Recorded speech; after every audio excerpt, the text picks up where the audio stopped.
Amid the excitement of discovery, Don't that feel like wet sandpaper? these high school students are learning a lesson about nature up close with the Cumberland River's newest residents.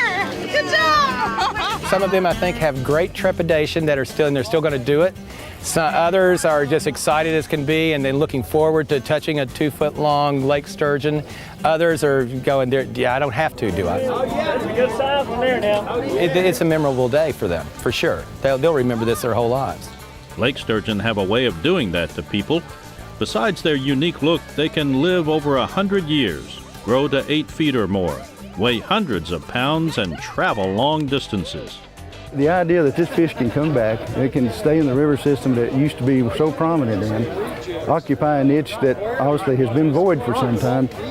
It can be used recreationally. It can be used from those people that will occasionally see one. It's just exciting to know that another species is on its way back. He ain't gonna fight you now. You hang on to him. Get him on down there. Leading the lake sturgeon's return for the TWRA is aquatic biologist David Sims. It really was David's initiative his enthusiasm brought on so many other people, not only our personnel, but a lot of the people, the partners that he's developed.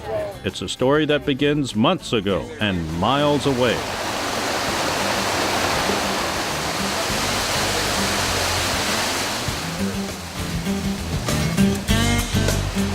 All the fun and excitement of that sturgeon release would not have been possible without the work done here at this small facility on the Cumberland River near Gallatin. It is small, but it's becoming an important place for the TWRA to raise, relocate, and research non-game species. Right here's the ones in this raceway that we got back in November. Having cleaned up an abandoned TVA building once used for raising catfish, Sims and the TWRA are seeing positive results with an operation that almost defies description. And here's what size we got now, just since November through the winter, already this big. Just beautiful little animals.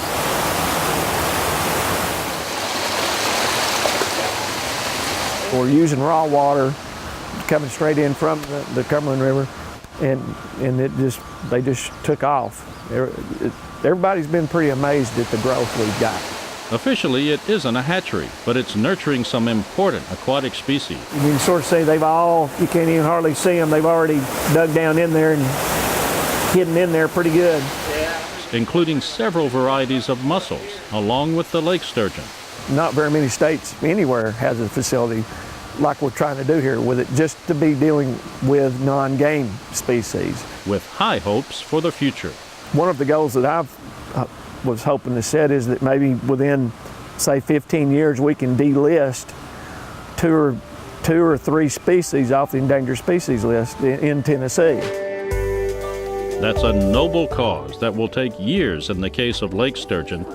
Meanwhile, the fish's reintroduction is a sign its home is improving. The fact that it has the ability to feed along the bottom system means that we're brought back to a level now that the bottom is not just a place for refuge, but it's actually a place that's now beginning to bring back the invertebrates and all the other little species that this big fish actually preys on. The lake sturgeon's future remains uncertain, but the fish's return to its native waters is a small step in making our world a little better. An example of what can be done when people work together for a common cause. I'm Alan Griggs on Tennessee's Wild Side.